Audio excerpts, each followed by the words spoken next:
The rise of the machines is just around the corner. Robot technology is moving into a whole new world. It is the stuff of science fiction.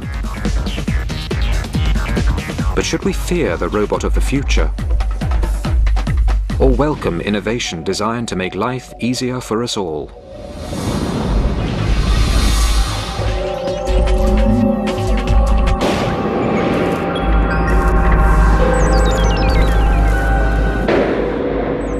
In the near future, robots may run our world.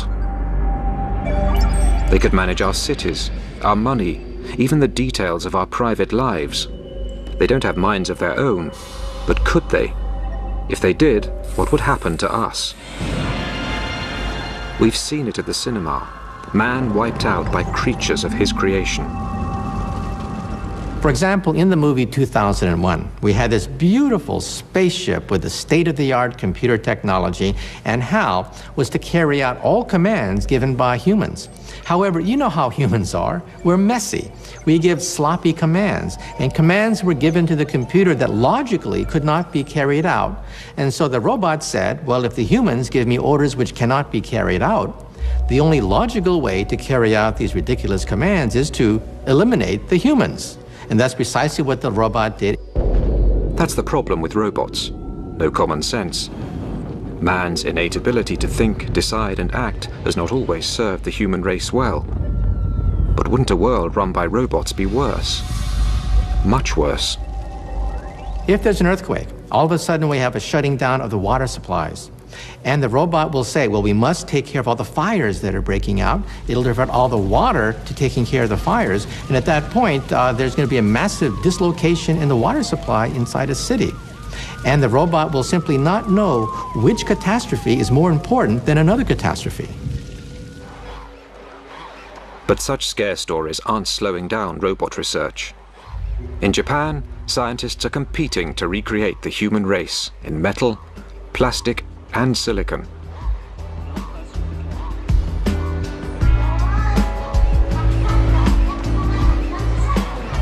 This is Asimo, the first humanoid to walk out of the laboratory and into the real world. It's designed to look friendly, not the kind of robot who'd zap us with a laser.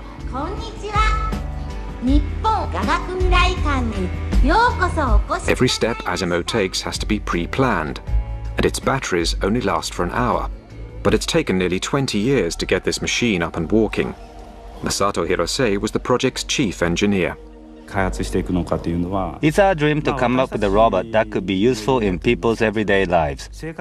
I am 46 now, and it would be nice if I could make Asimo into the kind of robot I could use myself in the next 10 years, by the time I'm 55. Asimo's predecessor started off as just a pair of legs. Even so, he was a top-secret project. Scientists didn't want anybody to see their progress or witness their failures. This robot, built in 1986, could only walk in a straight line and needed nearly 20 seconds to take a single step. Picking up the pace was a huge challenge. To walk upright, a person uses 200 muscles, all controlled by the human brain. For a top-heavy robot to walk on two legs, its computer has to perform a constant balancing act. No matter how many times we tried to do this, it always fell over. We refined it day by day, over and over again, and finally got the robot to walk. Engineers spent years monitoring human body movements and then programming their robots to recreate them. It took 4 years to get the speed up to 1 kilometer an hour. It took another 2 years to get the robot to cope with slopes and stairs. Finally, in 1993, there'd been enough progress to attach the legs to something that looked like a body. P1 was almost 2 meters tall and weighed 180 kilos, twice the average weight for a man that size. But its successor, P2, was much lighter and more compact. The first time I saw Honda P2, I was impressed and amazed. It was walking without wires. Everything was self-contained, onboard computers, onboard batteries. So it was impressive on that level, but also just because Honda was able to keep it a secret for 10 years. This is the latest model to emerge from the lab, and is a sign of what may one day be in our homes.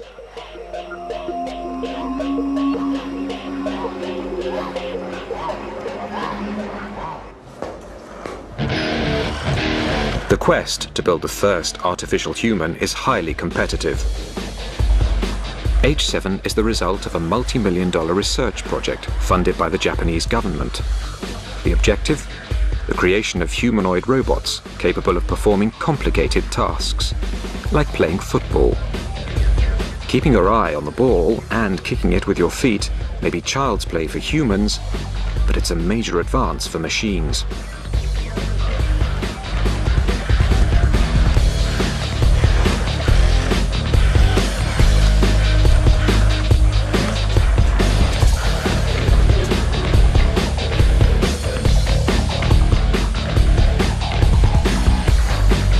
James Kuffner developed much of H7's software. If I tell my daughter to go fetch my keys from the kitchen table, I don't have to tell her, move your left foot in front of the right foot, turn 90 degrees, and then enter the kitchen door. She can do that automatically, and we'd like to get robots to have that level of autonomy. H7 can track the ball with its eyes and make its own decisions about how to follow, catch, or kick it. But there are limits to what it can do of its own accord. H7 may have mastered football, but it's not so good at other sports. A whole new set of software is needed just to get H7 to pick up a bat. H7 doesn't find the bat by using its camera eyes. Instead, every movement is planned in advance and written into its software. H7 is no use if the bat is put in a different place. The most intelligent robot in the world still can't match the coordination and agility of a toddler.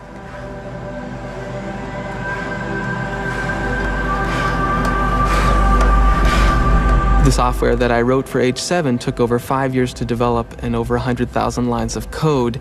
And that involved getting the robot to move, pick up an object and put it from location A to location B. It didn't include object recognition, speech recognition, other kinds of sensing like computer vision functions.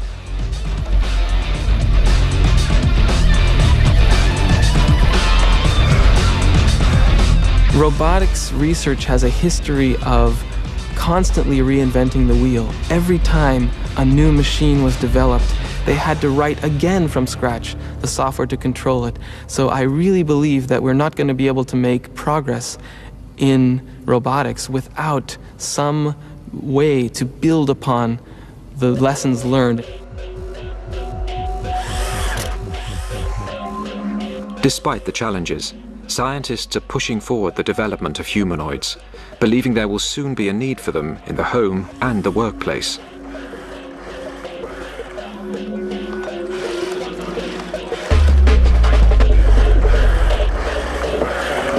If you take a look at the Japanese population, it is aging rapidly. Labor is extremely expensive. In the United States, because we have a large immigrant population, cheap labor is not such a big problem. Why be satisfied with a mechanical maid or butler when you can get a real maid or a real butler? But in Japan, mechanical servants have a bright future, and not just in the home. Which is why the Japanese government is funding the development of industrial robots. HRP-1 is a remote-controlled robot. In the future, versions of this robot could replace human workers on construction sites. HRP-2 is designed to help people with heavy manual work.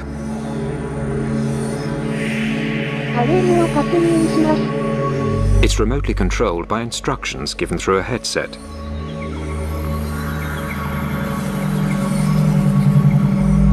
Creating a robotic workforce could be big business, a real boost to Japan's economy.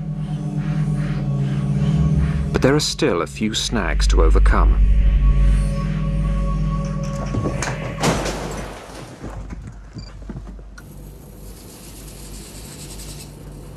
Staying upright is a delicate balancing act.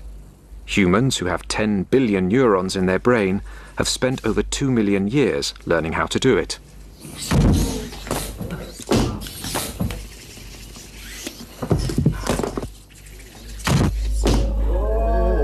Morph 2 is a miniature humanoid, not always on its toes. Like a human, it can sense when it's off balance, but it's not always successful at compensating. But when it does manage to stay upright, its range of movement is impressive.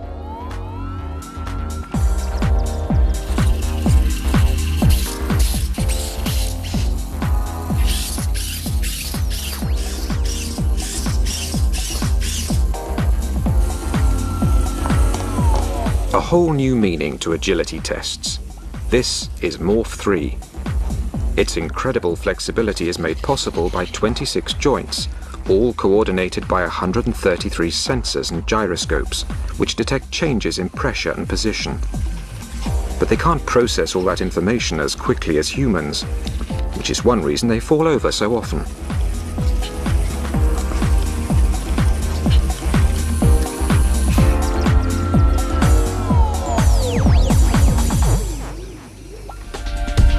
While humanoids are still being developed, other robots are already being put to work. PackBot is a robot designed to help the police or armed forces in dangerous operations. One of the classic situations for the PackBot is a situation where a bad guy has barricaded himself inside a building and a police force is outside looking to make an entry. And they have very little information about what is going on in that building. So the robot is designed to climb stairs, climb into that building, look around, essentially put eyes and ears inside that building, give an idea where the doors are, where the stairway is, where the bad guys are, how many bad guys there are, if there are good guys, and if the bad guys are still alive. PackBot can be controlled from almost a kilometer away. It's a versatile robot, equipped with cameras, microphones, infrared sensors and sonar.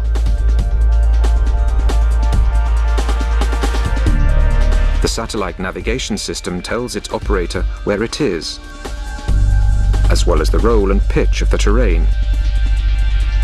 We're looking at adding chemical sensors, bomb detection sniffers, mine detection platforms.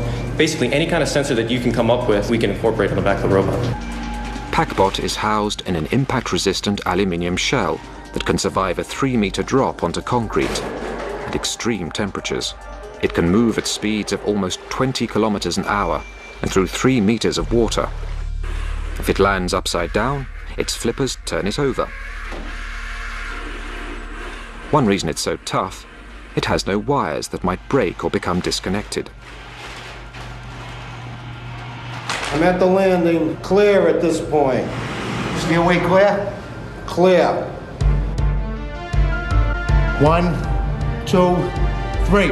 Go. This is only a police exercise, but PackBot has already seen real-life action, having worked at New York's Ground Zero, helping in the search for survivors. And this is particularly important now where the loss of human life isn't tolerated anymore during war or military action, or civil action for that matter. Scientists are already working on the next generation of PackBots, with even more capabilities. The development of an extending neck will enable the robot to peer around corners. I'm turning the robot. Okay, Tommy, what do you got? 2 people, 1 suspect and 1 hostage. He's got a knife in his right hand. There's a female on the ground. Go.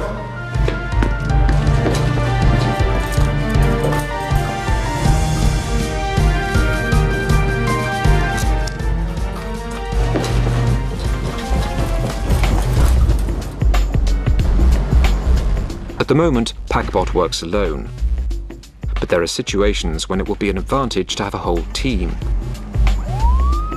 This is becoming possible with new technology called Swarm. This group of little robots works cooperatively. At the moment, they are playing Follow My Leader. The inspiration for their software, the behavior of ants and bees. In nature, 20 million individuals in some of the larger societies of ants all come together and work for a common goal. And they don't have cell phones, they don't have internet, they don't have GPS, but yet they're able to work together collectively and to do complex things like map their environment, form paths, carry food around, communicate information to their nest mates, things like that. So we're trying to get some of that intelligence into robots. Swarm bots can talk to each other without human control. Follow My Leader makes communication easy, especially underground where radio links don't work. The swarm can pass messages through each other until they reach the surface. One robot can say, I need 5 robots to follow me, and 5 robots will run and compete to be the 5 that get to follow, and they'll follow this robot like a train. If one of the robots fails, maybe its motor dies, or maybe it gets caught in a crevice, the world is very difficult.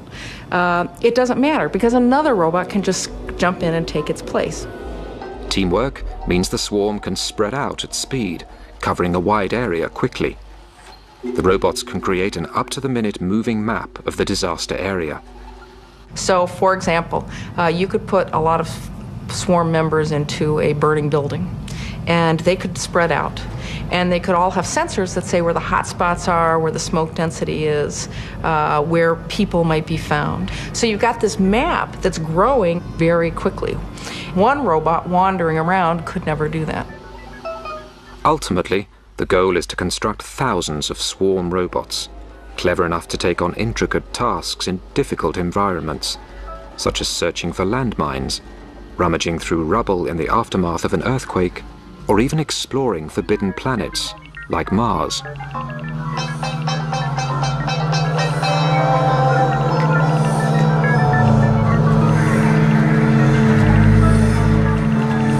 Another idea is that by having a large number of robots, they can all be relatively cheap. It's not so important if one of them breaks.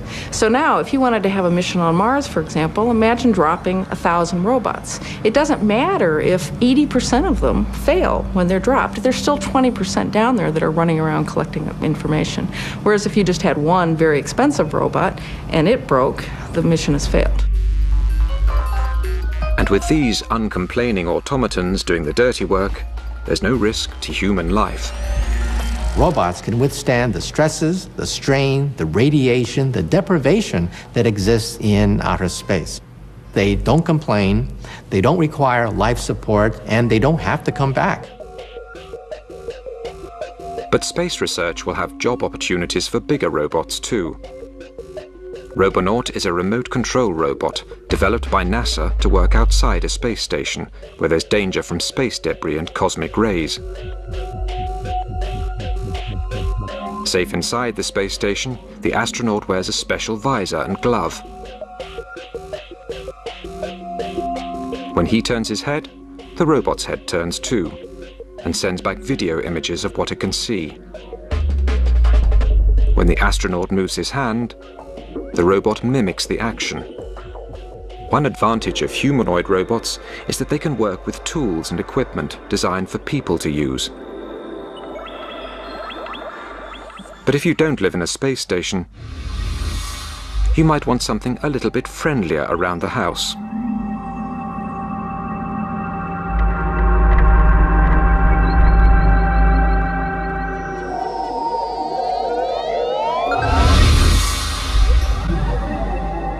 How about a robot that could greet you at the door?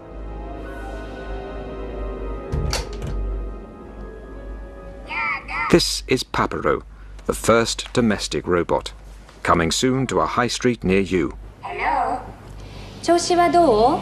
I'm fine, thank you. Yahoo! Papero stands for Partner Personal Robot. It's a PC on wheels. It could act as your personal secretary. It can take voice messages, send and receive email, even operate the TV. 6チャンネル. Hi, hi.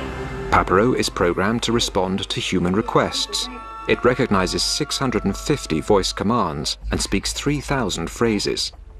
It recognizes people by their faces and recalls facts about them, like their blood types and birth dates. You know when Papero is listening to you because its ears turn green.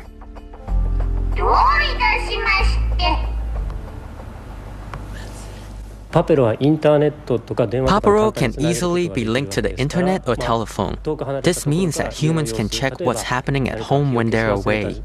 For example, if you can't remember whether you turned off the gas cooker, you can use Papero to see pictures inside your house. You can also check on your pets at home. And because Papero is compact and on wheels, it's very stable. It won't crush small children or trip over pets. And if it does bump into something, it's unlikely to do any damage. Papero likes to be stroked. This tells it that you're pleased. And it remembers its good behavior for future occasions. And if you need a dancing partner, Papero is definitely for you.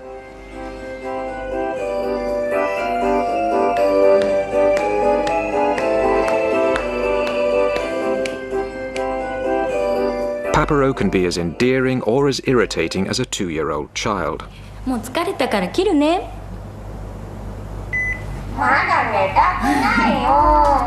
But it has one great advantage over any toddler.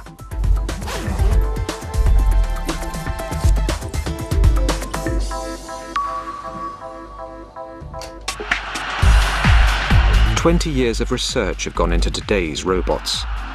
But are they ready to join the workforce? Our robots today have the collective intelligence and wisdom of a cockroach, a retarded cockroach, a lobotomized retarded cockroach. However, because of the doubling time of computers, I think that by the year 2020, we may have robots that are as intelligent as mice, perhaps as intelligent as a dog. If robots are really going to be useful, they're going to have to learn how to learn. The dream of developing a human robot has endured for decades, and substantial progress has been made. Now they can talk, walk, and sometimes outsmart us.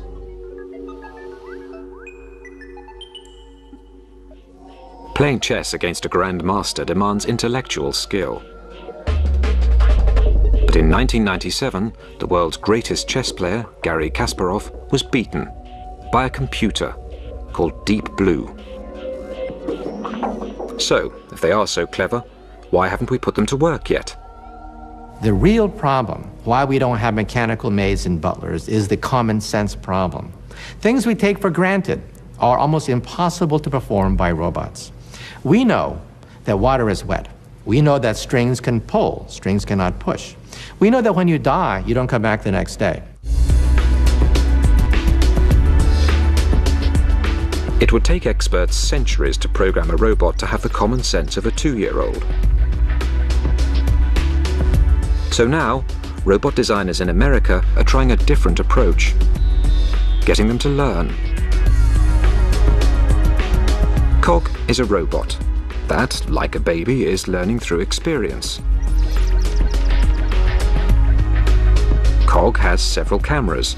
Through them it can see objects in wide angle or close up. It can track objects, sense and depict color. You see, robots can see. In fact, robots can see about 10 times better than you can see. But robots don't understand what they are seeing. They don't understand anything more than lines and simple geometric patterns. At first, Cog didn't know where its arms stopped and where an external object began. But by seeing and poking these toys, Cog is slowly learning the map of its own arm and how to distinguish a particular object from the background.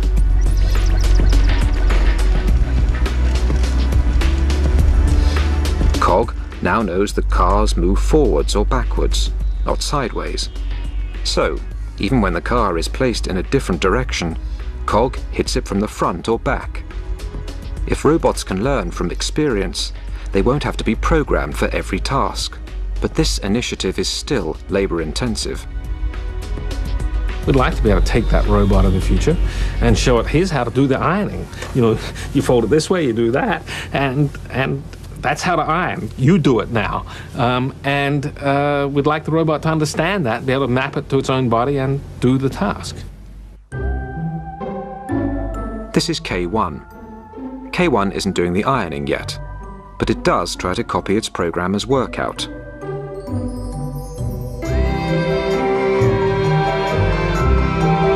Judging by this performance, no one is going to let it loose on the ironing for some time. Copying is just the first stage of developing intelligence. If K1 is ever going to learn how to do the ironing, it will not only have to know how to hold the clothes and move the iron, it will also have to understand that the aim of the exercise is to get the clothes free from creases. To achieve this, K1's designer, Yasuo Kuniyoshi, sees a future where robots will grow up and learn alongside humans. This might sound like a science fiction story, but I'm talking about a very long term ahead, the far future. It can happen that newborn human babies are assigned partner robots from the beginning and then grow up together with a robot. A robot would learn its human partner's likes and dislikes and adapt its behavior accordingly. But that's a long way off for K1. After all that exercise, it's time to strip off and cool down.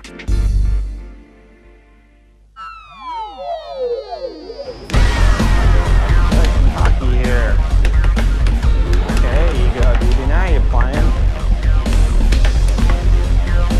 Darren Bentivegna is teaching DB to play air hockey. DB's camera eyes have been set up to track the puck's bright colour. So far, so good.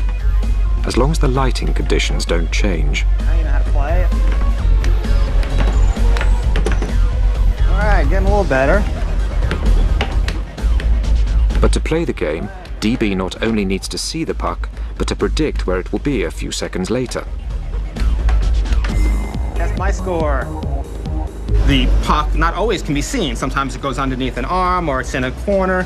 So when this happens, DB cannot see the puck anymore. So it's almost as if you were to play air hockey and somebody was always to do this to you. So you're trying to predict, and then all of a sudden somebody covers your eyes, and then they take your hands away, and now the environment has changed. Yeah, okay, now hug the puck now. Give it up. Once DB has learned how to keep an eye on the puck, it then needs reasoning skills to decide its strategy.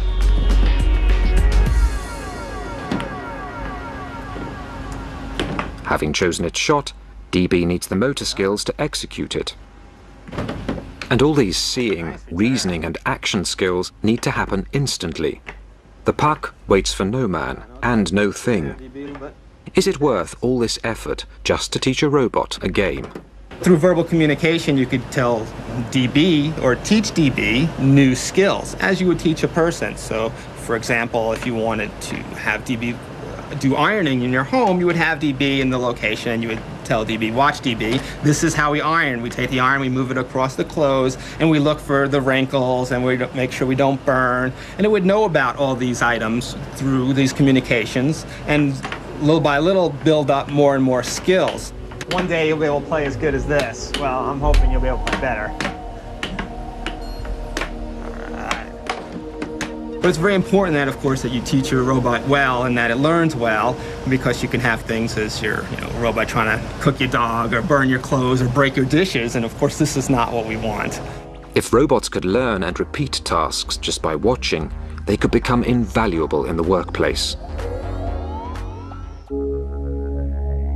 Other developers are taking the concept of a human robot one step further. They hope to produce a robot that not only copies our movements, but also our emotions and facial expressions. Fumio Hara directs the Faced Robot program at Tokyo's Science University. The easiest expression to replicate is excitement. The corners of the mouth move up and the eyes go down slightly.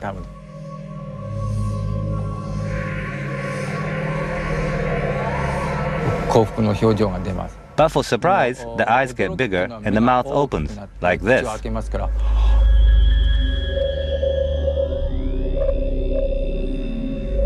And for fear, you're scared. Everything tightens up, and the eyes are slightly bigger, and the mouth horizontal.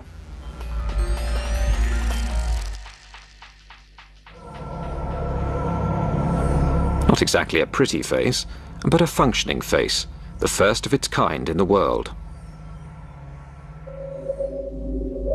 Silicon is stretched over the skull, made up of semiconductors, wires and pistons. The wires have to be positioned in exactly the right place to replicate the muscles in a human face. But expressions like fear, surprise and anger use similar muscles and can be difficult to tell apart. So it's hard to make the silicon look expressive. We call it virtual communication. We just want to find out how well a machine can fool people by creating realistic expressions.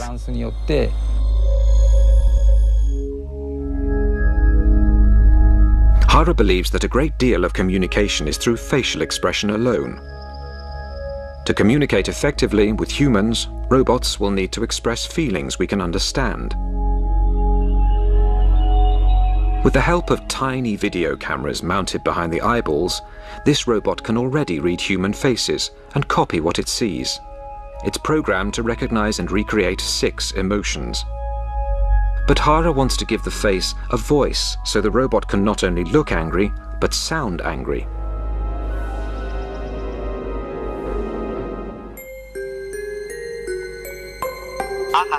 Meet WE4, Mr. Personality.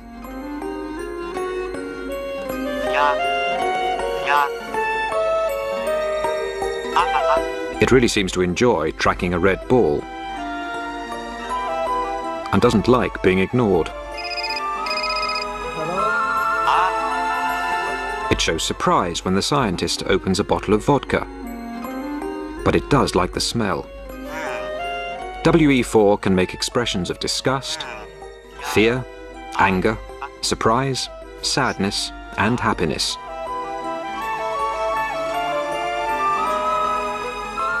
Once a robot can express these reactions spontaneously, it will be well on the way to having a personality. For successful communication, the key issue is compatibility. 2 incompatible people are not likely to become lovers or marry each other. The next step is to make each individual robot's personality harmonize with individual people.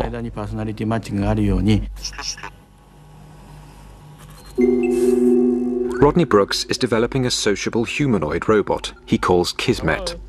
Do you want to talk to me today? What do you think? More than that. I'm too close? What if I get this close to you? What do you think? Right now, Kismet is modeling a very young infant who doesn't really have language. So it babbles and does turn-taking, as you can do with a young infant, back and forth. But there's not too many words that it understands, and it can mimic a little bit, and we're having it learn about simple objects by talking to it. Can you see me? Yes. No, that's a bright light, isn't it? You're much more interested in the bright lights than my face today.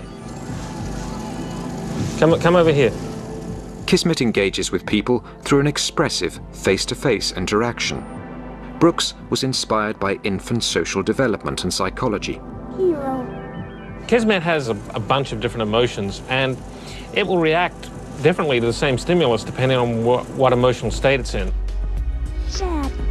So we never know from minute to minute or even day to day how it's going to interact with us. Then Ralph. Hello. Hello. Do you like me? Yes. Kismet was designed to react to social cues and learn from a human instructor. Kismet, say horsey. Say horsey. Horsey. Good robot. There you go. Yes. Yes.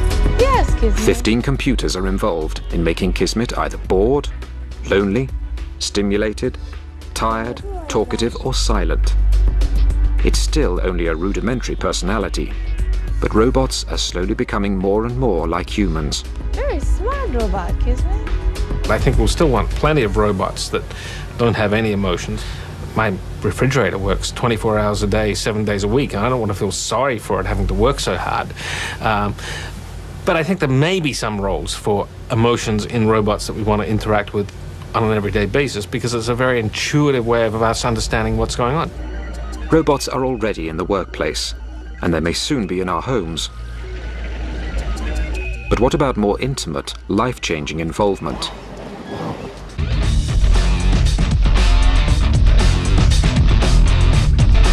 Eric Harper looks like anybody else. But one part of his body is completely robotic. 9 years ago, Eric lost his right arm in a printing press accident.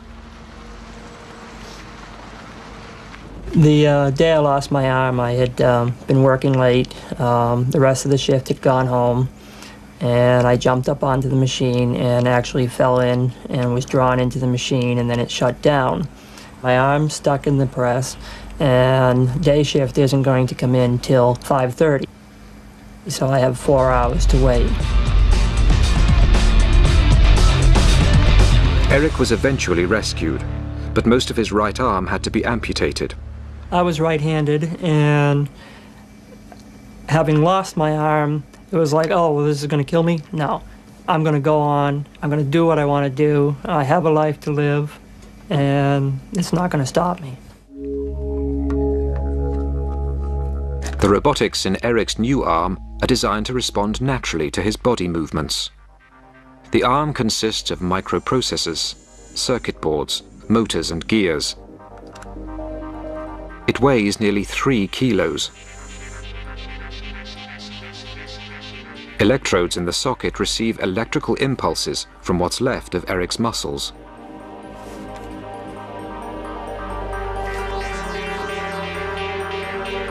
A valve seals the vacuum inside his false arm, helping to keep it in place. A computer reads the electrical impulses from Eric's back muscles and bends his robotic elbow, raising his forearm.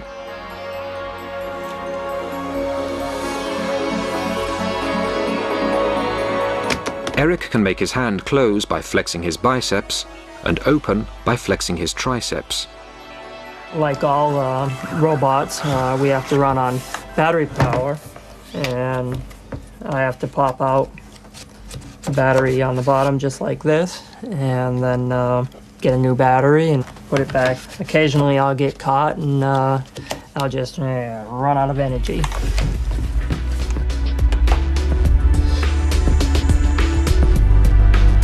Eric's arm, although not perfect, has changed his life. So will this technology one day be able to improve our brains as well as our bodies?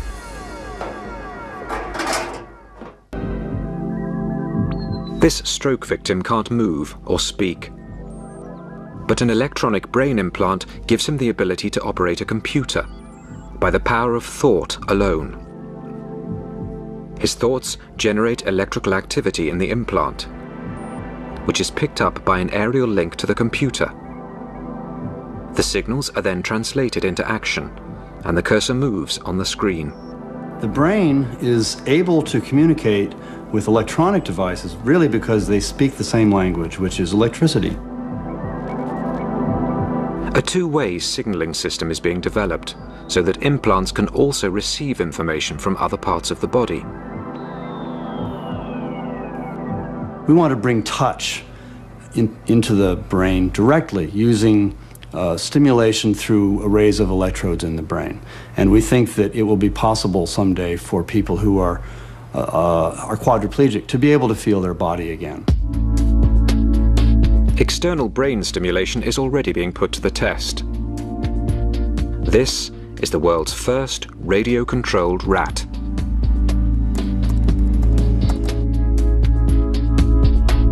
I didn't set out to make jihad ninja rats. What we wanted to do was an experiment that gave us a sense about how well animals understand signals that come directly into their brain. Rats have poor eyesight. They use their whiskers to find their way around in the dark. 3 electrical probes, each the thickness of a single hair, were implanted in the part of the rat's brain that picks up signals from its whiskers. The operator can direct the rat by typing commands into the computer. In one way, you could compare the system to a child's remote-controlled car. An operator stands with a laptop and sends out key signals.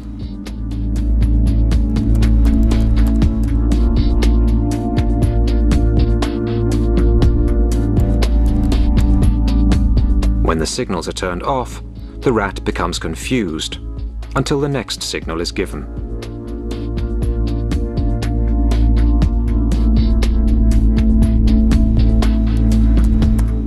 Dr. Talwar believes his remote-controlled rats could be very useful. At the time we were doing the experiment, 9/11 happened in New York, and we were looking at these images on television, and it occurred to us that what we have in front of us could be a very cool technology to solve many of the search and rescue problems. Rats could be invaluable for search and rescue amongst wreckage, or for sniffing out hidden landmines. Unlike clunky machines, rats are familiar with rough terrain and small spaces. The concept has not been well received by animal rights groups. Such experiments will be regulated and may be limited if they're shown to cause unnecessary harm or stress to the rats and mice. But one day, humans might choose to have brain implants themselves. As the baby boomers of the world get older and older and more scared of falling apart, I think you'll see lots and lots more medical pressure to augment our bodies and improve them through putting direct silicon digital connections inside our bodies. We've seen time and again that what starts out as a technology for helping people who are ill or sick or injured then becomes optional. And the great example of that is cosmetic surgery. It started out for helping people with burns, but now cosmetic surgery has a whole life of its own for improving people's looks and well-being. If this is what we're prepared to do to make ourselves more beautiful, what would we do to be brighter, more talented, more athletic? We could give people supranormal senses. We can give them the ability to have ultrasound. If you have ultrasound, then you can detect the presence of objects near you without seeing them. You might be able to use infrared, which would allow you to see in the dark.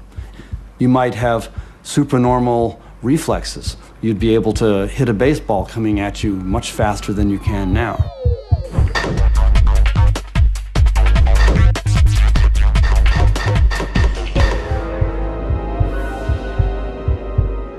Once you have that, it's not very far to getting a wireless internet connection inside our head. So I fully expect 20 to 25 years from now, a lot of us, our grandchildren especially, will be walking around with wireless internet connections.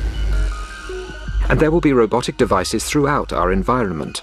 Millions of chips will be embedded in our furniture, utensils, and clothing. Like in a Disney movie, we'll talk to tea kettles and teacups, and we'll talk to our furniture. And instead of having a robot doctor, our robot doctor could very well be our clothing, for example, with chips in it. Our clothing will monitor our health, our heartbeat, monitor our bodily fluids, and in case of an accident, our clothing will alert the authorities and download our entire medical history before the ambulance arrives. The rise of machines could be just around the corner. And this may be a source of hope, not fear, because the robots running our lives are unlikely to be the metal and silicon creations of science fiction. They'll be part of us.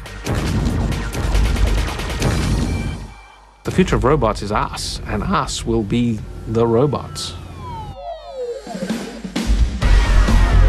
The combination of person and robotic technology is going to be far better than any pure robot that we can build.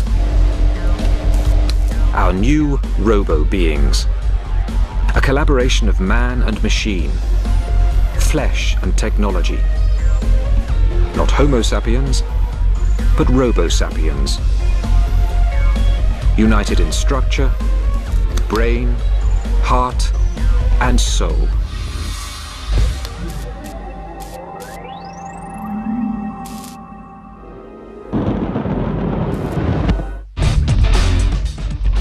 Next tonight, there's a terrifying game of cat and mouse off the coast of Bermuda when American and Soviet subs collided. Nuclear sharks after the break.